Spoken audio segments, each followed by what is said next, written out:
नाम जप के बारे में, जिनको नाम जप दिया है वो नाम जप करो, नहीं दिया है तो अपने मन से कोई नाम ले लो। जी। राम है, शिव है, गणेशा है, राधा है, बहुत कोई भी इष्ट का आप नाम लेकर के उसको कंटिन्यू। वो इसलिए होता है कि आपको अपने मन को काम से लगाना है। जैसे वो नहीं तो यूट्यूब का वो वीडियो देख लो, सत्संग था वो, कबड्डी कबड्डी कबड्डी कबड्डी कबड्डी वाला।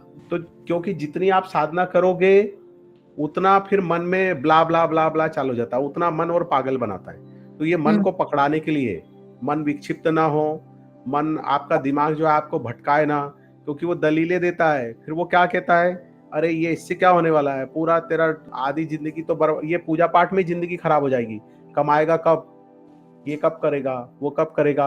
ये क्योंकि दूसरों की बातें जल्दी असर करती है, नेगेटिव बातें जल्दी असर करती है दिमाग को। तो फिर हम अपने आप से ही सोचने लग जाते कि अरे ये क्या, हमने समय खराब कर दिया। 1 घंटा साधना की तो 1 घंटा साधना की तो हमने सदुपयोग किया है या लाइफ का टाइम वेस्ट किया है। जी। बैठ के जप करने से थोड़ी कुछ होता है, उसके लिए कर्म करना पड़ेगा। जाओ नौकरी करो, ये करो वो करो, ऐसा सब चालू हो जाता है अलग अलग तरीके से।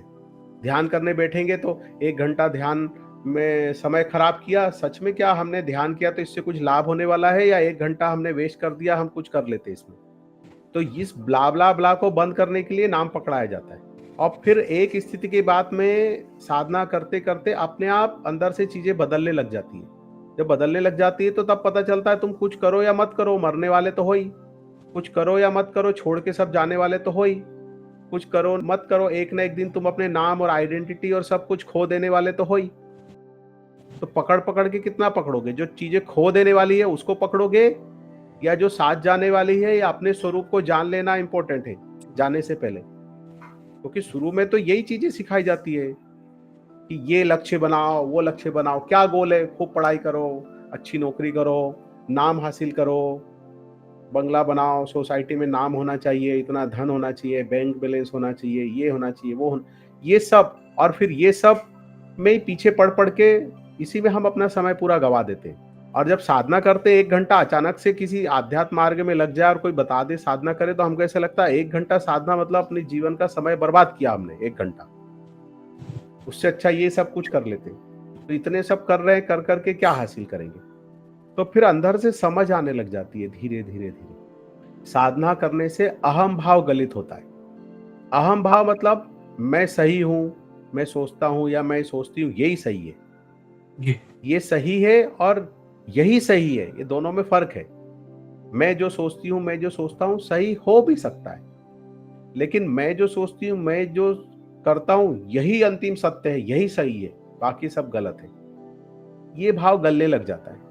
और वास्तविक सत्य का स्वरूप जो है वो बुद्धि के अंदर प्रवेश करने लग जाता है।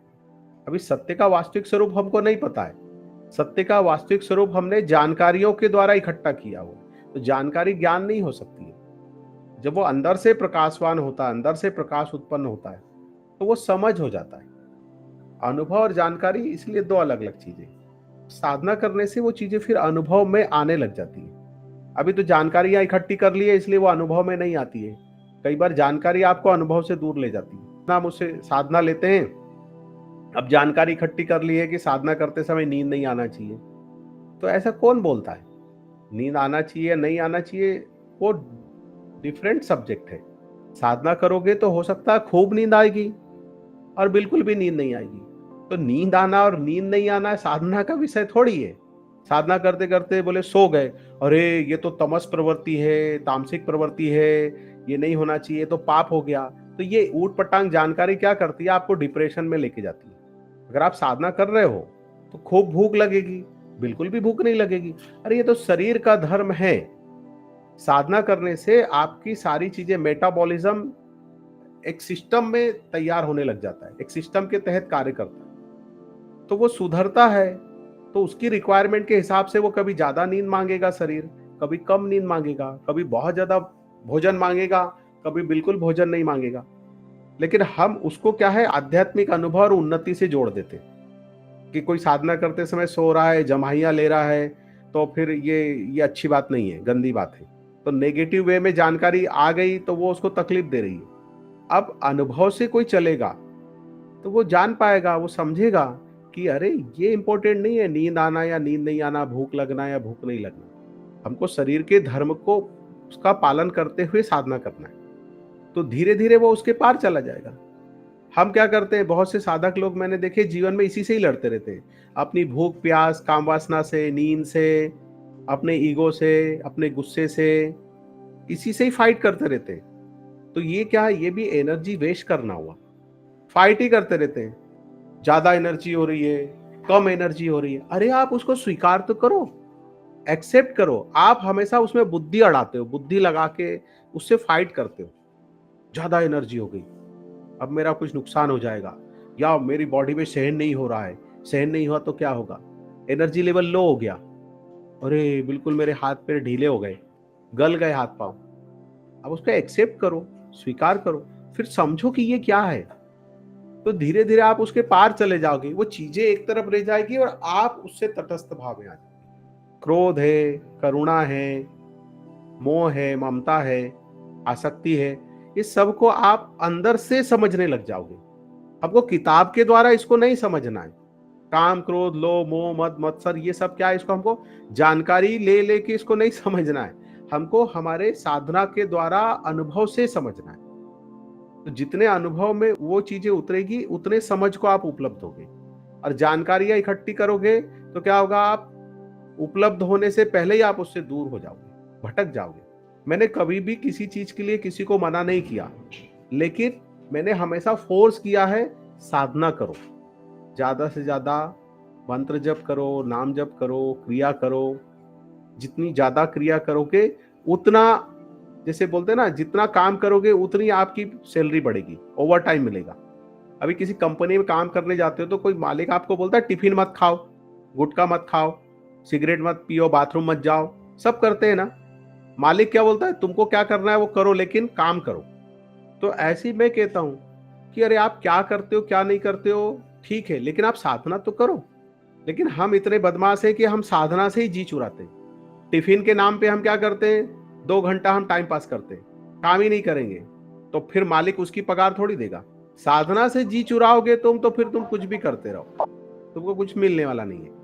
हम क्या करते हैं, बातें बड़ी बड़ी करना सीख जाते हैं, बातें बनाना सीख जाते हैं। और मैं कहता हूं आप बातें मत बनाओ, साधना करो, समर्पण के साथ, निष्ठा के साथ, विश्वास के साथ। अच्छा, ऐसे कई लोग हैं जो साधना खूब करते हैं लेकिन श्रद्धा नहीं है, तो भी दिक्कत है। वे काम तो कर रहे हैं पर फैक्ट्री के मालिक में विश्वास नहीं है, उसके साथ अच्छी नहीं है हमारी, वो नहीं है बॉस के साथ, तो भी दिक्कत है। वो प्रमोशन होने देगा क्या तुम्हारा? वो लिखते ना लास्ट में कैसे काम किया।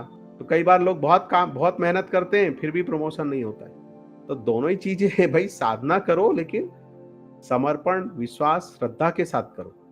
अब खाली बॉस की चापलूसी करते रहो और काम नहीं करो तो भी प्रमोशन नहीं होगा, और काम करते रहो और बॉस की इंसल्ट करते रहो, तो दोनों ही चीजें हैं। इसको समझना पड़ेगा आपको।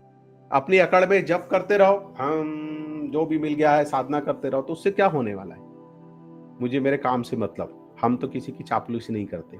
अरे चापलूसी करने का मतलब ये नहीं है कि आप व्यवहार भी अच्छा नहीं करो अपने बॉस के साथ में। तो दोनों ही चीजें आपको देखना पड़ेगी। तो खूब मक्खन पालिश करोगे तो भी लाभ नहीं है, और खाली साधना करते रहोगे, काम करते रहोगे तो भी लाभ नहीं है। दोनों ही चीजें। तब इसलिए बार बार कहते हैं श्रद्धा, समर्पण और विश्वास। कई ऐसे जो बहुत पूजा पाठ वगैरह करते हैं पर एक जगह श्रद्धा टिकती नहीं है, तो हर 2-4 साल में इष्ट बदल जाता है, मंत्र बदल जाता है, गुरु बदल जाते हैं, मंदिर बदल जाता है। क्यों होता है ऐसा? क्योंकि इच्छाएं वासनाएं उन पे हावी हो जाती है, प्रेम कम पड़ जाता है।